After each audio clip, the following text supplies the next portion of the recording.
Assalamualaikum warahmatullahi wabarakatuh. Perkenalkan, nama saya Nabila Nur Anissa Fadilah dari kelas 11 AKB. Hari ini saya akan membahas tentang pengelolaan piutang pelajaran akuntansi. Sebelumnya kita bahas dulu daftar isi yang akan kita pelajari hari ini. Yang pertama yaitu pengertian piutang. Yang kedua, jenis-jenis piutang. Yang ketiga, pengelolaan piutang. Yang keempat, pencatatan piutang. Yang kelima, perputaran piutang. Mari kita bahas selanjutnya. Untuk yang pertama, pengertian piutang. Apa sih piutang itu? Piutang atau receivable adalah tagihan perusahaan terhadap pihak lain yang timbul karena adanya suatu transaksi. Yang pembayaran pada umumnya diberikan dalam tempo 30 hari sampai dengan 90 hari. Piutang diperoleh dari penjualan barang atau jasa serta pinjaman uang yang dilakukan oleh perusahaan. Kita lanjut yang kedua, jenis-jenis piutang. Piutang dapat digolongkan menjadi 3 golongan berdasarkan jenisnya, yakni sebagai berikut.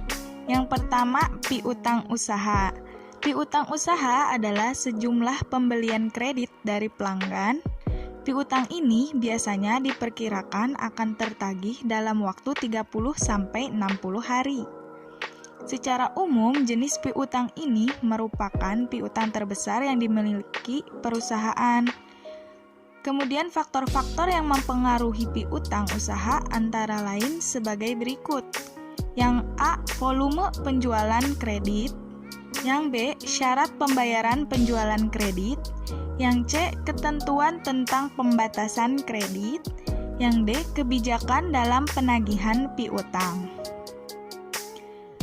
Lanjut yang kedua, wesel tagih. Wesel tagih adalah surat formal yang diterbitkan sebagai bentuk pengukuran utang. Wesel tagih biasanya memiliki waktu tagih antara 60-90 hari atau lebih lama, serta mewajibkan pihak yang berhutang untuk membayar bunga.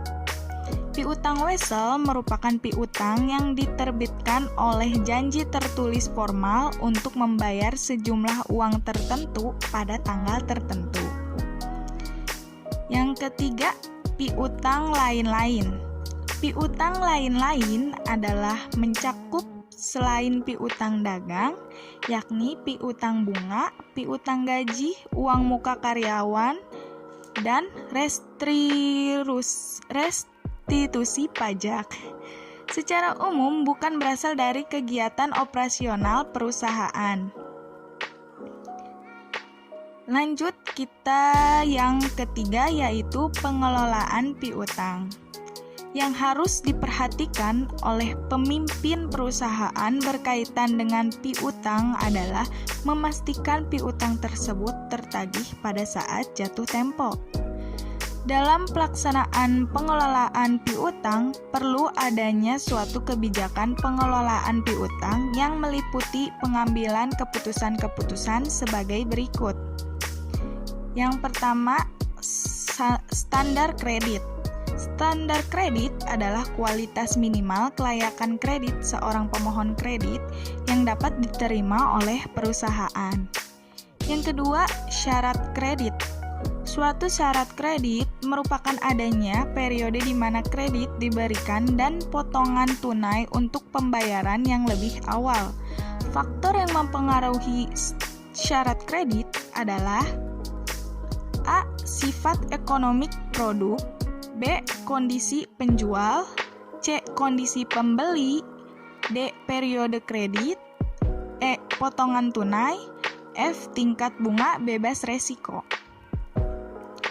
Untuk yang ketiga, kebijakan kredit dan pengumpulan piutang.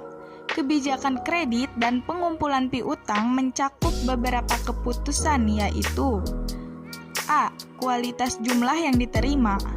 B. Periode kredit. C. Potongan tunai. D. Persyaratan khusus. E. Tingkat pengeluaran untuk pengumpulan piutang. Jadi, banyaknya piutang yang tak tertagih akan membuat biaya penagihan meningkat. Lanjut, kita yang keempat yaitu pencatatan piutang. Persiapan yang harus dilakukan. 1. Kartu piutang merupakan catatan akuntansi berupa buku pembantu yang berisi rincian mutasi piutang perusahaan kepada tiap-tiap pelanggannya. Perlengkapan yang diperlukan untuk mengelola kartu piutang. Yang pertama ada faktor penjualan, yang kedua memo kredit, yang ketiga bukti memorial, yang keempat bukti kas masuk. Yang kedua ada buku jurnal yang diperlukan dalam pencatatan akuntansi diantaranya. Yang pertama jurnal penjualan, yang kedua jurnal retur penjualan, yang ketiga jurnal umum, yang keempat jurnal penerimaan kas. Lanjut ke pembahasan yang terakhir, yang kelima, yaitu perputaran piutang.